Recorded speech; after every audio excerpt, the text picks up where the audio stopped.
Hello बच्चों, आज हम लोग क्लास 5 का एसएसटी असाइनमेंट डिस्कशन करने जा रहे हैं। ठीक है, आज का जो असाइनमेंट डिस्कशन क्लास है हम लोग का, इसमें हम लोग का चैप्टर नंबर 6 और इस चैप्टर का टाइटल है Indian government constitution and parliament. ठीक, इस चैप्टर को आप लोग को बताया जा चुका है, पढ़ाया जा चुका है, आप अच्छे तरीके से समझ चुके होंगे। इसका असाइनमेंट में जो भी क्वेश्चन है उसके आंसर को मैं अभी डिस्कस कर रहा हूँ, आप लोग ध्यान से सुनेंगे। देखिए, हमारा फर्स्ट क्वेश्चन है, what is the composition of the constitution of India. ठीक है, यानी कि भारतीय संविधान का जो पूरा प्रारूप है उसका कंपोजिशन क्या क्या है, घटक क्या क्या है। Articles, parts and schedules are the composition of the constitution of India. यानी कि ये तीन जो है मुख्य कंपोजिशन है हमारे इंडियन कॉन्स्टिट्यूशन का।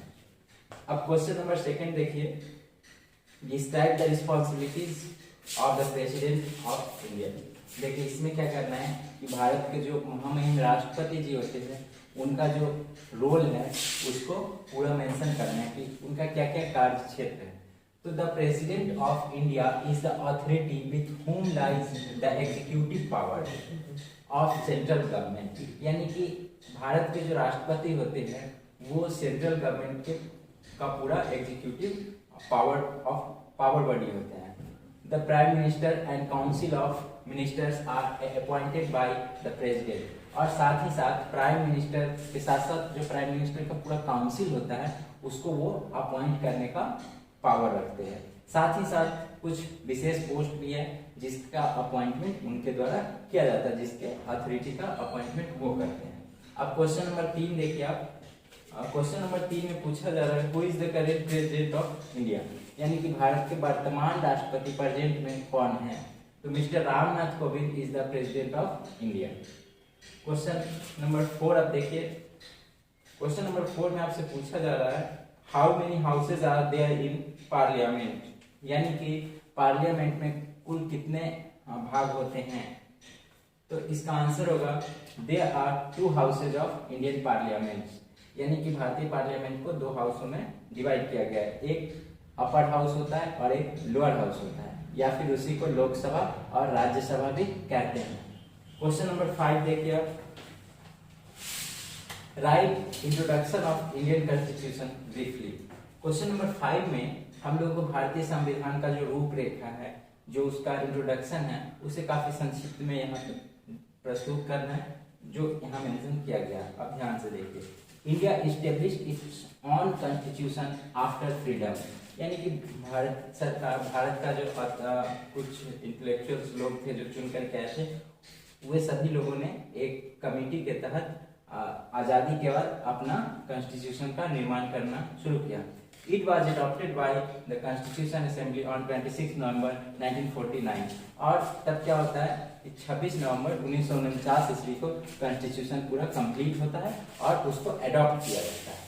और अडॉप्ट करने के बाद 26 जनवरी 1950 को कॉन्स्टिट्यूशन पूर्णतः प्रभावी माना जाता है, यानी उस दिन इसका इम्प्लीमेंटेशन होता है। तो ये दोनों डेट में आप कंफ्यूज नहीं होंगे, ये 26 नवंबर है, इस दिन कॉन्स्टिट्यूशन डे भी सेलिब्रेट किया जाता है क्योंकि इसी दिन अडॉप्ट किया गया था, और वो 26 जनवरी 1950 को ये इम्प्लीमेंट किया गया था and becoming the supreme law of the country. और उसके बाद से संविधान जो है भारत का सर्वोच्च विधि बन गया। उसके क्वेश्चन नंबर 6 है हम लोग का, when did India gain complete independence from British rule. यानी कि भारत जो है वो अंग्रेजों की उपनिवेशता से कब आजाद हुआ। तो इसका आंसर है, India becomes free from the British rule on 15 अगस्त 1947। यानी कि 15 अगस्त 1947 को भारत ब्रिटिश रूल से स्वतंत्र हुआ। इसके उपलक्ष्य में प्रत्येक वर्ष 15 अगस्त को एक समारोह आयोजित किया जाता है। क्वेश्चन नंबर 7 देखिए। क्वेश्चन नंबर 7 में पूछा जा रहा है कि व्हेन वाज कॉन्स्टिट्यूशन अडॉप्टेड। यानी कि हम लोग का कॉन्स्टिट्यूशन जो था उसको कब अडॉप्ट किया गया। तो इसका आंसर ऊपर भी दिया गया, लेकिन इसका आंसर हम लोग को फिर से लिखना है। तो constitution adopted by constitution assembly on 26 नवंबर 1949। यानी कि 26 नवंबर 1949 ईस्वी को संविधान सभा के द्वारा यह संविधान को स्वीकृत किया गया, अडॉप्ट किया गया। तो इस तरह से हम लोग का ये कंप्लीट हो गया। आइए नेक्स्ट क्वेश्चन देखते हैं। नेक्स्ट क्वेश्चन है हम लोग का क्वेश्चन नंबर 8। इसमें पूछा जा रहा है who was the first president of India, यानी कि भारत के प्रथम राष्ट्रपति कौन थे। Doctor Rajendra Prasad was the first president of India. Question number 9 देखिए। क्वेश्चन नंबर 9 में पूछा जा रहा है total articles, parts and schedules का नंबर। तो इसमें नंबर होगा 395 आर्टिकल्स। आप ध्यान दीजिए, आपको कहीं कहीं पे 444 भी लिखा हुआ मिलेगा, या ये नंबर अलग अलग लिखा हुआ मिल सकता है। लेकिन नेचुरली 395 है। इसमें क्या किया जाता है कि 395 है, मान लीजिए इसमें ऐड किया जाता है तो वो आर्टिकल ऐड नहीं होता है, उसमें सेक्शन ऐड होता है। ठीक है, तो सेक्शन ऐड करने के चलते इसका नंबर कुछ लोग कॉमन जोड़ देते हैं, 444 लिख देते हैं, लेकिन 395 आप याद करेंगे। 395 आर्टिकल्स, 24 पार्ट्स एंड 12 शेड्यूल्स। तो ये इंडियन कॉन्स्टिट्यूशन का कंपोजिशन है, उसका नंबर है। ठीक है, उसके बाद क्वेश्चन नंबर 10 देखिए। क्वेश्चन नंबर 10 में पूछा जा रहा है कि मैक्सिमम मेंबर्स का जो सीट है वो लोकसभा में कितना अलॉटेड किया गया है, यानी लोकसभा में कुल कितने मेंबर्स का सीट अलॉट है। तो the maximum number of members allotted in the Lok Sabha is 552, यानी लोकसभा में अधिकतम 552 सदस्यों की संख्या सीमित की गई है। इसी में कुछ नॉमिनेटेड है और कुछ इलेक्टेड होते हैं। उसके बाद क्वेश्चन नंबर 11 देखिए। ये भी सेम क्वेश्चन, इसमें सिर्फ राज्यसभा का टोटल नंबर ऑफ सीट पूछा जा रहा है। तो राज्यसभा में कितना है 250। आप सेम लिखेंगे the maximum number of members allotted in the Rajya Sabha is 250, यानी 250 सीट राज्यसभा में अलॉट किया गया है। देखिए हम लोग का असाइनमेंट पूरा कंप्लीट हो चुका है। असाइनमेंट के बाद अब आपके बुक में भी जो एक्सरसाइज है उसका भी डिस्कशन यहाँ पे सेम है। आप पेज नंबर 31 देखिए, एसएसटी बुक में पेज नंबर 31। इसमें आपको कुछ एक्सरसाइज के क्वेश्चंस दिए गए हैं जिसको यहाँ पे बताया जा रहा है, आप ध्यान से देखेंगे। सबसे पहला है आपका मल्टीपल चॉइस क्वेश्चन। तो मल्टीपल चॉइस क्वेश्चन जो है उसमें क्या है कि आपको कुछ ऑप्शंस दिए गए हैं, 3 ऑप्शन दिए गए हैं, ए, बी और सी। उसमें से एक सुटेबल आंसर है और रेस्ट 2 जो है वो फॉल्स है। तो सुटेबल आंसर को आपको बताना है। फर्स्ट क्वेश्चन है आपका, India became a sovereign socialist secular Republic on, यानी कि भारत सोवरेन सोशलिस्ट और सेक्युलर रिपब्लिक कब हुआ। ठीक है, तो इसका आंसर आप देखिए, इसका आंसर होगा 26 जनवरी 1950। तो इसका ऑप्शन नंबर बी जो है वो करेक्ट होगा, आप उसको मेंशन करेंगे। सेकेंड देखिए, the legislative branch is made of, यानी कि भारत का जो लेजिस्लेटिव ब्रांच है वो उसके अंग कौन कौन से हैं। तो वो 2 अंग है उसके, 2 हाउसेस। ठीक है, तो इसका ऑप्शन नंबर ए यानी 2 हाउसेस सही है। उसके बाद क्वेश्चन नंबर 3 देखिए, the framework of the constitution was accepted by the constituent assembly on, yes, यानी कि इसका जो फ्रेमवर्क है वो कॉन्स्टिट्यूशन असेंबली के द्वारा कब एक्सेप्ट किया गया। तो इसका आंसर हो जाएगा 26 नवंबर 1949, यानी कि 1949 को ये एक्सेप्टेबल हुआ, एडॉप्ट किया गया या फ्रेमवर्क। तो ये हो गया। उसके बाद देखिए question number 4, the government of India is made up of, इसका ऑप्शन नंबर सभी जो है वो सही है। ठीक है, ए बी सी तीनों सही है, इसलिए लास्ट वाला डी नंबर जो है, सॉरी यहाँ पे डी हो जाएगा, D number all of these जो है ये ऑप्शन इसका सही है। ठीक है, तो इस तरह से हम लोग का मल्टीपल चॉइस हो गया। मल्टीपल चॉइस के बाद आप लोग का है choose the correct answer and fill in the blanks, यानी कि आप एक ऑप्शन में से 2 ऑप्शन दिया गया है, उसमें से करेक्ट ऑप्शन को चुन करके और ब्लैंक स्पेस को फिलअप करना है। तो वो जो ब्लैंक स्पेस में जो भी करेक्ट ऑप्शन होगा आपको बताया जा रहा है। देखिए सबसे पहला क्वेश्चन है आपका, द कॉन्स्टिट्यूशन हैज डैश। ठीक है, और उसके बाद ऑप्शन है अपेंडिसेस एंड प्रीएम्बल। तो हमारे कॉन्स्टिट्यूशन के पास क्या है, प्रीएम्बल है।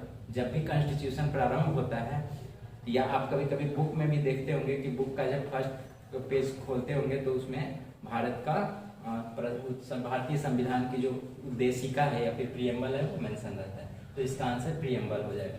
उसके बाद क्वेश्चन नंबर 2 देखिए, the dash is the executive head of the country, इसका आंसर प्रेसिडेंट हो जाएगा। क्वेश्चन नंबर 3 देखिए, the lower house is called the dash, lower house जो है उसको लोकसभा कहते हैं।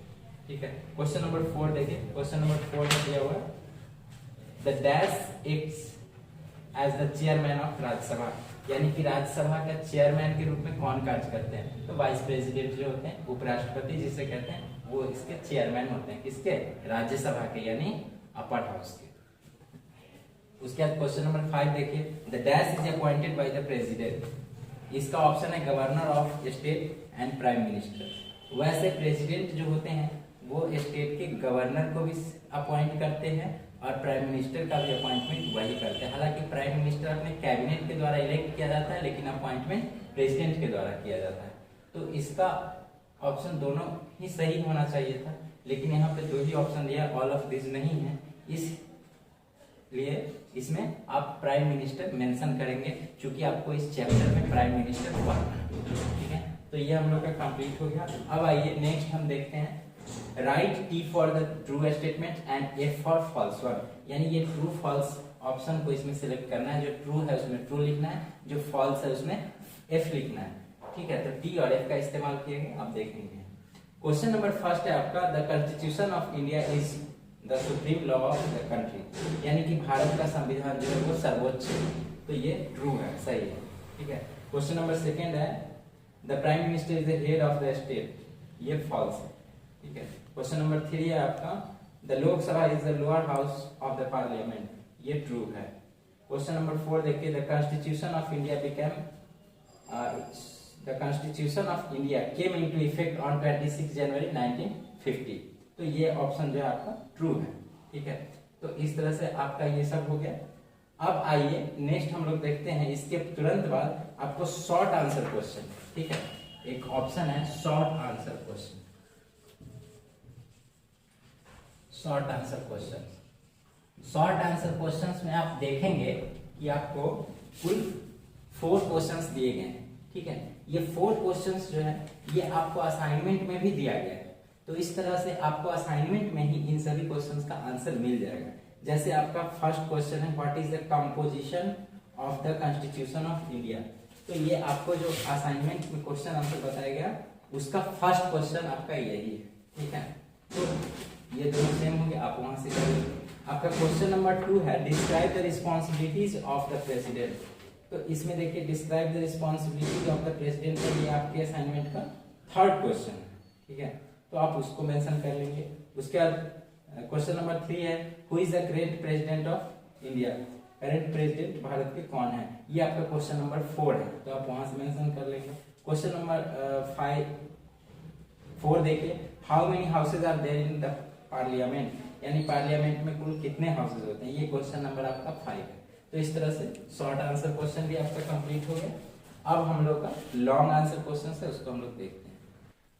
देखिए नेक्स्ट है हम लोग का लॉन्ग आंसर क्वेश्चन। ठीक है, तो लॉन्ग आंसर क्वेश्चन आपको यहाँ पे दिया जा रहा है, आप इसे ध्यान से सुनेंगे और पॉज करके लिख भी लेंगे, ताकि अच्छे से इसको आप एग्जाम के लिए तैयार कर सकें। देखिए हम आपका फर्स्ट क्वेश्चन है, पेज नंबर 32 है लॉन्ग आंसर क्वेश्चन का। इसका फर्स्ट क्वेश्चन है आपका, right in detail about the constitution of India, यानी कि इंडियन कॉन्स्टिट्यूशन के बारे में डिटेल्स में लिखना है। तो ये आपका इंडियन कॉन्स्टिट्यूशन का डिटेल्स है लिखा हुआ। ठीक है, India established its own constitution after freedom, it was adopted by the constituent assembly on 26 November 1950, on 26 January 1950 the constitution came into effect becoming the supreme law of the country, यानी कि भारत का जो संविधान था वह आज़ादी के बाद एक कॉन्स्टिट्यूएंट असेंबली के द्वारा इसको तैयार किया गया और 26 नवंबर 1950 को इसे अडॉप्ट किया गया और 26 जनवरी 1915 को इसे इफेक्ट में लाया गया, यानी इम्प्लीमेंट किया गया। तो इस दिन से ये कानून, ये संविधान जो है वो भारत का सर्वोच्च कानून बन गया। इसके बाद क्वेश्चन नंबर 2 देखिए, यानी 2 नंबर, इसमें पूछा जा रहा है, how are the constitution of India and the parliament related, यानी कि भारत का जो संविधान है, कॉन्स्टिट्यूशन है और पार्लियामेंट है, यानी आप जानते हैं कि पार्लियामेंट को अलग अलग हिस्से हैं, 2 भागों में बांटा गया है, प्रेसिडेंट भी एक हिस्सा है, लेकिन यहाँ पे मेनली हम लोग इसको लेजिस्लेटिव पार्ट कहते हैं, है ना, जैसे लोकसभा है, राज्यसभा है, ये आपका पार्लियामेंट का हिस्सा हो गया। तो parliament is the legislative part of our nation and its main duty is apply and making law, its main duty are apply and making law according to the constitution, यानी कि इसका जो मेन ड्यूटी है parliament का वो क्या है कि कानून को इम्प्लीमेंट करवाना या फिर नए कानून का निर्माण करना, लेकिन वो कैसे? अकॉर्डिंग टू द कॉन्स्टिट्यूशन, यानी कॉन्स्टिट्यूशन के आधार पे, कॉन्स्टिट्यूशन के दायरे में रह करके ही वो किसी कानून को बना सकता है या किसी कानून को निरस्त कर सकता है या फिर किसी कानून को इम्प्लीमेंट करवा सकता है। तो ये कानून कॉन्स्टिट्यूशन के अकॉर्डिंग ही होता है, कॉन्स्टिट्यूशन से बाहर कुछ भी नहीं होता। तो this activities shows that constitution and parliament are related to each other. यह जो गतिविधि है यह हमें दिखाता है कि पार्लियामेंट और कॉन्स्टिट्यूशन ये दोनों एक दूसरे से इंटरलिंक्ड है, रिलेटेड है। यानी बिना कॉन्स्टिट्यूशन का पार्लियामेंट को संचालित नहीं किया जा सकता है और बिना पार्लियामेंट का कॉन्स्टिट्यूशन को भी आप इम्प्लीमेंट नहीं कर सकते। तो बच्चों इस तरह से आपका ये chapter number 6 Indian government constitution and parliament complete हो गया। आप इसे अच्छे तरीके से स्टडी करेंगे और उसके पश्चात आप इसका जो शॉर्ट आंसर क्वेश्चन हमने बताया असाइनमेंट में है उसको भी आप मेंटेन करेंगे और एग्जाम के लिए अच्छे से तैयारी करेंगे। धन्यवाद।